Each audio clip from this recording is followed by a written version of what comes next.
Please write my quick question first, everyone. What does collaboration mean to you? What is the difference between collaboration and cooperation? How does learners can collaborate in important activities? Next.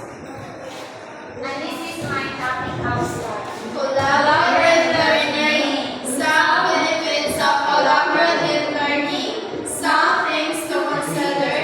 Examples of collaborative learning activities for English classes. Next we have a group activity. What's that? Please, that is mirror image movements. Please pick your partner. Okay, done. Are you done? Pick your partners. Then, please stand for The prayer. this activity. What are you going to do? Like you always, what you have always doing in front of the mirror. If you, and then your partner will, musuhin sa inyong buhaton. Gets? Yes, ma'am. Okay.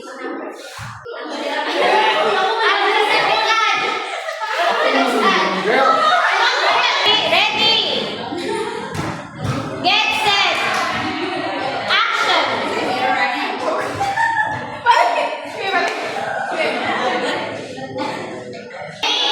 Set. Action.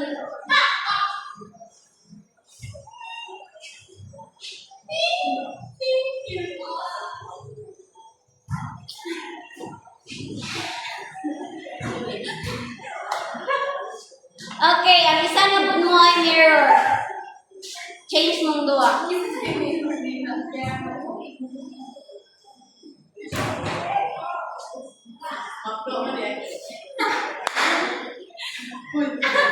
Okay, give them a round of applause.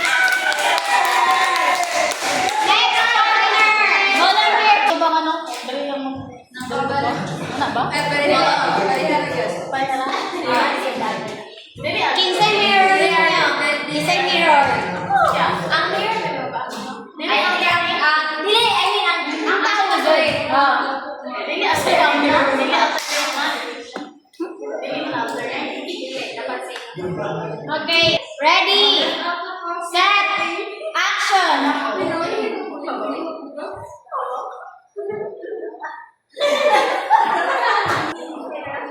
Ready. Who can read and give their insights? I mean,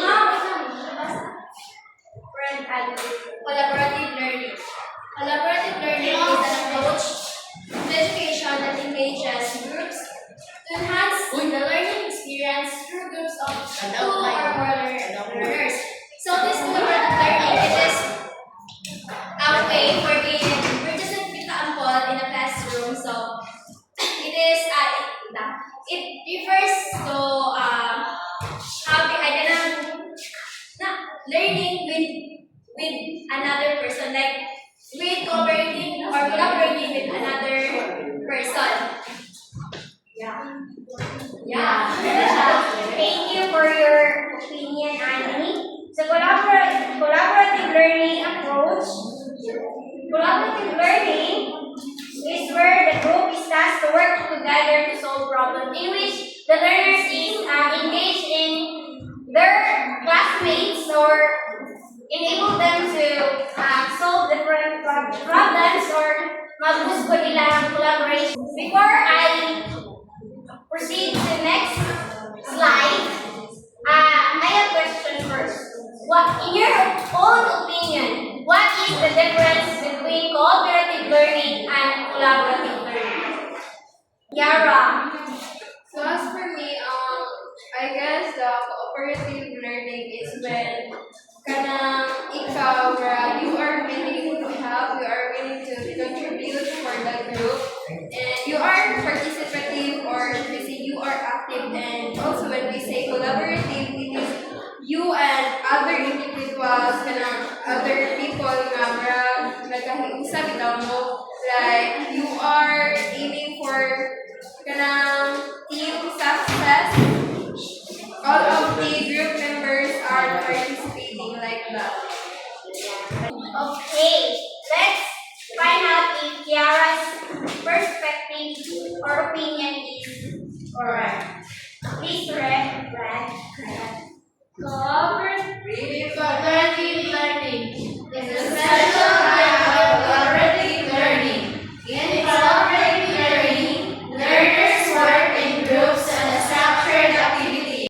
Instructors, learners are assigned individual roles to perform. These roles are only interrelated in order than the achieve their goal. So, cooperative learning, it is work a specific group has a task or kasi gusto mag-goal na muna lang ma-achieve. Like, nag-cooperate sila as a whole. Well, let's proceed to collaborative learning. Kung saan yung collaborative learning? Please, Ren. In collaborative learning, individual participants are also responsible for the team and its success. However, their roles, resources, and organization are left up to the participants themselves. This leads the group to be more self-directed. Who has a idea? Joshua?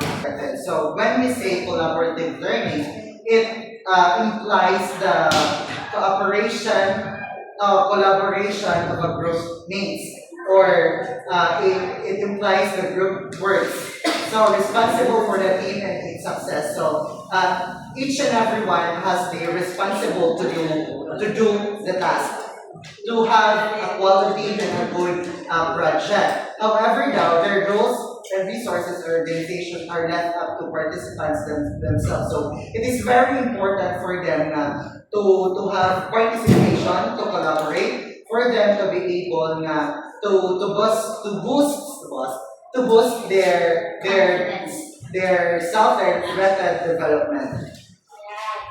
Okay, Sydney. So, in simpler terms, when we say cooperative, it talks about the whole organization. Okay, what define ako or difference kami? Difference na lang. So, basta ang difference nila duha, when we say cooperative, it talks about the whole organization, where the specific individuals have different roles. While we say collaborative learning, it talks about the individuals. Individual benefits for task na iyang mag-benefit para sa organization. So, murag lang ang bag sa organization. While batong cooperative, ang role sa tagsa-tagsa ng individual. Okay, Sydney. So, collaborative learning, it is also the learners is also responsible for the team and its success. But that is kanang bitaw unsa ilang naambag anang nga groups, unsa ilang nahatag, unsa ilang natabang. While sa cooperative, naginagamay sila as a whole nga kanang gusto silang to achieve a certain goal. Example, gusto sila nga mo first anang nga events or anang nga contest. So, sila kanan as a whole mo ilang goal. While sa collaborative learning, kato sila nga whole, ang tagsa-tagsa ng pag-ato nila ka ambag na mahimo og lead to self-directed. Gets? Yes. Next. Some of the benefits of using collaborative learning in the classroom. First, please spread. Turning into an active process. The learners organize their thoughts, present them in a cohesive argument, demonstrate and defend their opinion when these others that the argument is correct.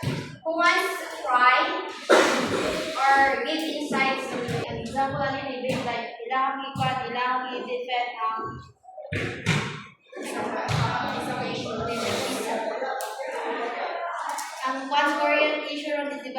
blood control. Ilaw ka ng mga inana. Then mo silang i-debate kung like magbuhat ka ng mga team. Ito mo na yung transfer. Puro ito sa di ba na? Like i-debate nila. Sige, So, sa ito mga blood control or corruption mo na. So, itong giingon din siya sa Quran continue. So, example about na is blood control. So, you will go and organize your thoughts, and after that, na-organize na yung mga thoughts or define the blood control, the present the cause, and for your perspective about blood control, then present your arguments about that certain topic. Next is to demonstrate your or defend your point about a certain topic of that topic. So, sample na yung ingon about topic of debate, usually, ingat ng example, nga statement, debate, then, and convince others that their argument is correct. So, murag yun mong i-convince ang audience na kung sa may epekto ana sa ato ang karon or unsay sa commercial argument is correct murag unsa may na-effect niya karon It means turning learning into an active process. It means that these learners is like bright capital, like kanang bang tagaan siya certain topic na yun siya idea nga iyang ma-convince iyang classmate na katong idea na din siya kanang makunangnan nga muna yung humuon. Wala siya katong learners kasagaran ni ang katong mga dali kayo makagets bitaw dali kayo makahimong idea. Next, promotion of learning from others' perspective. Juana. Okay, so, promotion of learning from others' perspective. Collaborative learning also provides the venue for the learners to listen to ideas of others. So, in that example, which I can use the word brainstorming. In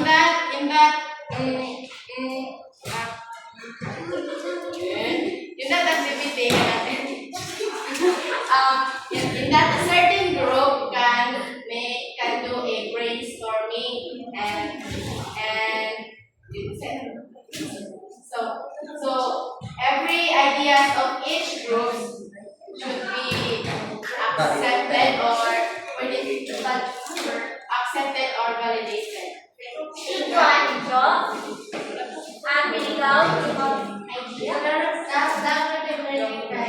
And in group, which you should listen to your ideas of your members, where you can gather information from them, and then you can collaborate your ideas through selecting best ideas that comes up or agreed in your group.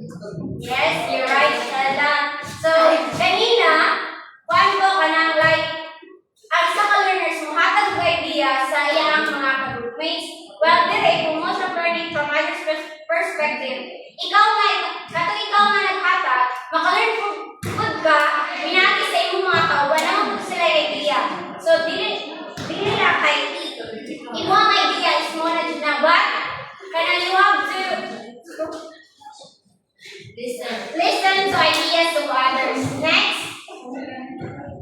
Taking criticism and advice. The learners improve their own craft by learning how to adjust their own performance to become better. Mikaela?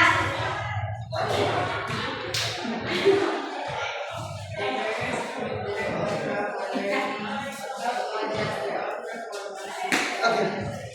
So the learners can improve or enhance their learning.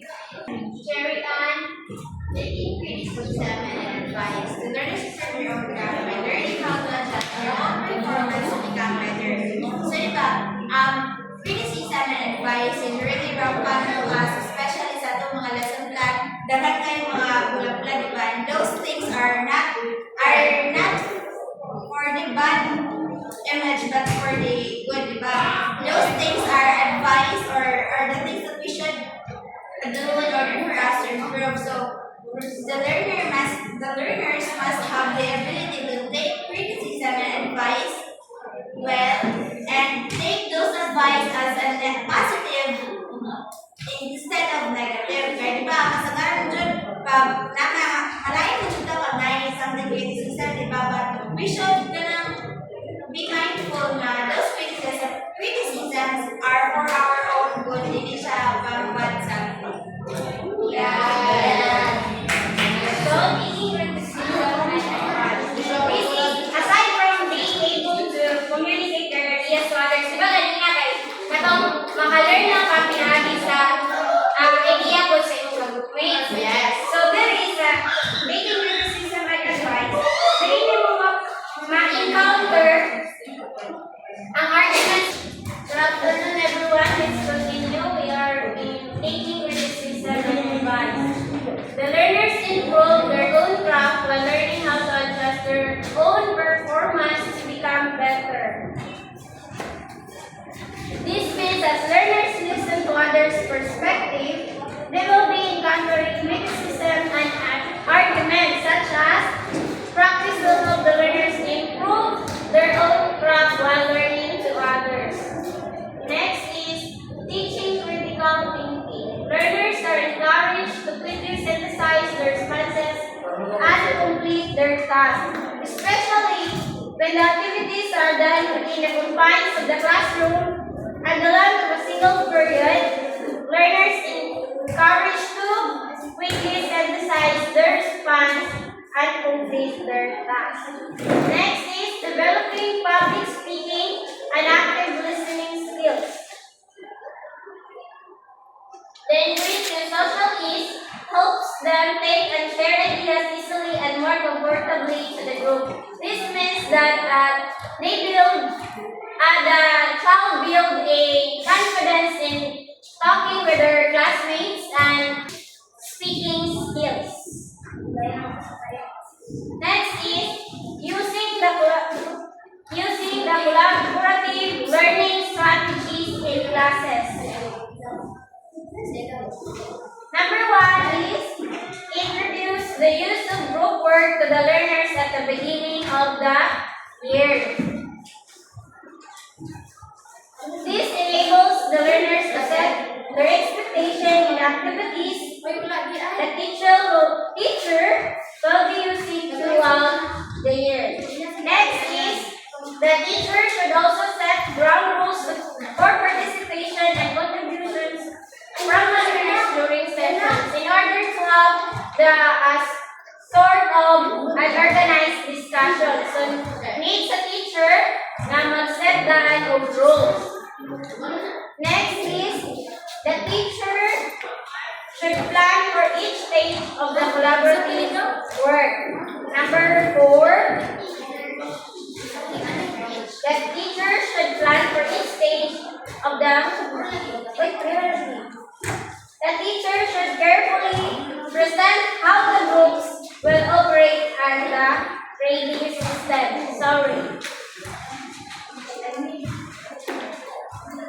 Next, help the learners develop the necessary skills they need to succeed. And last, incorporate self-assessment and peer assessment for the group's members to help the learners evaluate their performance and their group members' contribution. Next is examples of collaborative learning activities for English classes. Number 1, think, pair, and share. So like we did, like katong mirror image movement. So isa to siya sa think, pair, and share. The teacher possesses a questions that requires analysis, evaluation, and synthesis to the learners. The teacher then give the learners a few minutes to think about the question and prepare an appropriate responses. Next, learners then group or partners and share their responses. So, the teacher could make this harder by asking the learners to choose their collective response. Learners then present their answers to a large group or to the entire classes. Number 2 is debate. Familiar naman learners are set in groups of 3. Why 3? Because teacher presents a proposition to the class. So 1 is the affirmative side of the proposition. So another takes the negative. And the last one, 3 ang debate. Kaya ang isa, proposition. Then ang affirmative side, ang isa affirmative side. Ang katang silbi sila ang positive. Then ang isa ka grupo, ang negative side. Then syempre, last na kanang silbi na siya sa tunga sa duha. Munang 3 ang debate. Pero kasagaran lang mag-debate, ang nasa ikatulo kay ang maestro, di ba? Yeah. That is an example.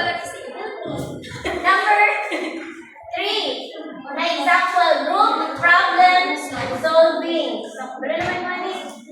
First, saan siya pag-imo? Present the learners with a problem. Kailangan mag-usa na sila kung wala problem po daan. Then, the teacher may provide some guidelines on how to solve the problem, like some structure to follow. Then, reach a final solution with the class by helping the class discuss the pros and cons of each of the group's solutions. So, this is the example of group problem solving. Last is project-based activities. So, kabalo na sa mga nito. Saan siya paghimo? Learners are presented with a project that they are going to complete. The class is divided into groups of 4 or 5 to work on their projects. So, please read the last Have the groups share their completed projects and their experience in the completion of the project. Kabalo naman an example is this one. Like, sa kumita ko na sila o kanang vulkan tapos sa science siya dayon. Kanang i-present nila din sa tubangan then butang dito so kuan mo siya. Bukal sa muna siya. Host activity. Ano yung buhaton? Yumanat. Kabalo man sa yumanat? Og nailaw mat na po yung manat. So kabalo mo dulang ka doktor? Yes. Okay, I will group you into 2. Count.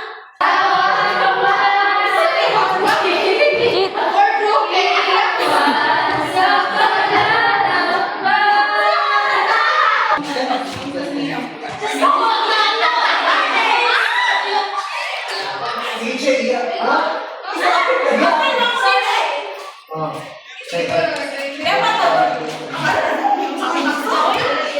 Mugani, dapat magod ka mo may magwala ni maging mo sa iyong problem. Then kami ka wala pakita ka mo yung problem. Dahil masaya na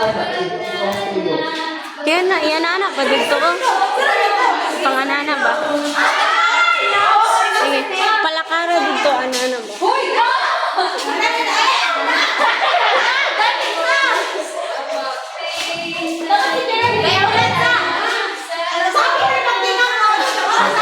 Etikang.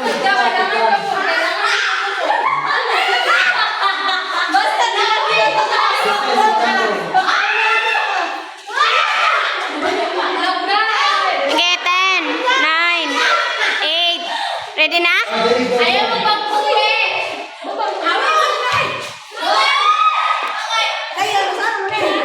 Okay na.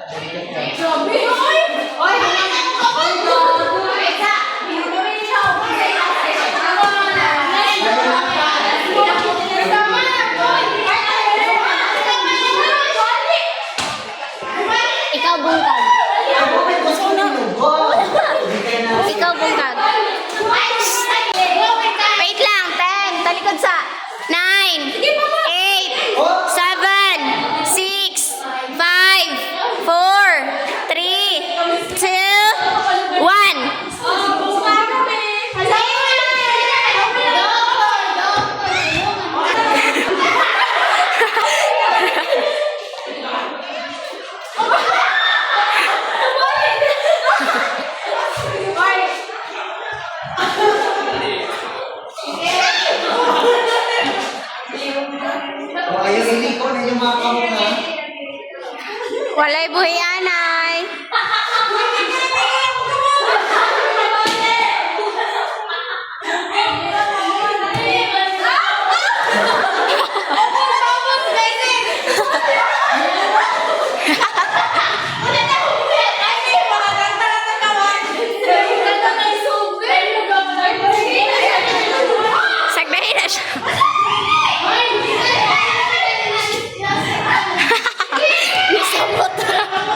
dapat mag-arrange siya na ng sunod din sunod eh. Kami na dahil.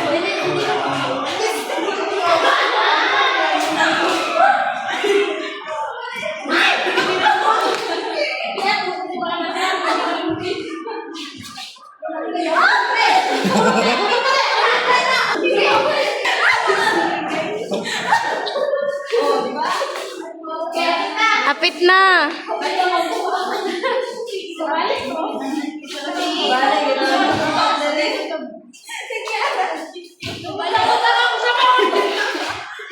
Nangatuyok ng kamot oh. Okay. Una na si...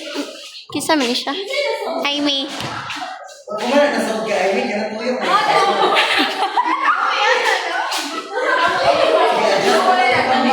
I mean, adjust.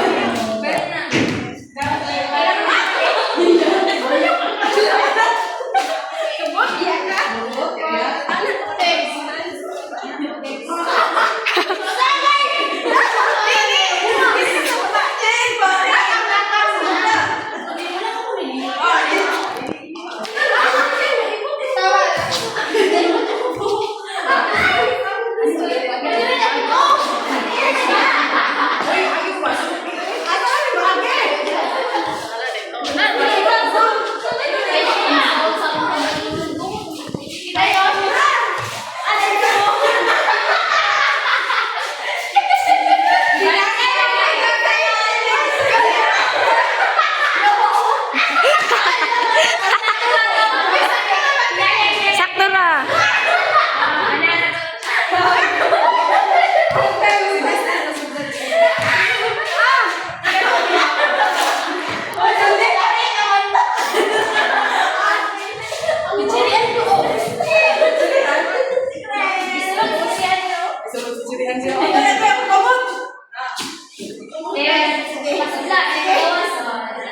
Sunod sa dito. Ibang balik tayo. Oh,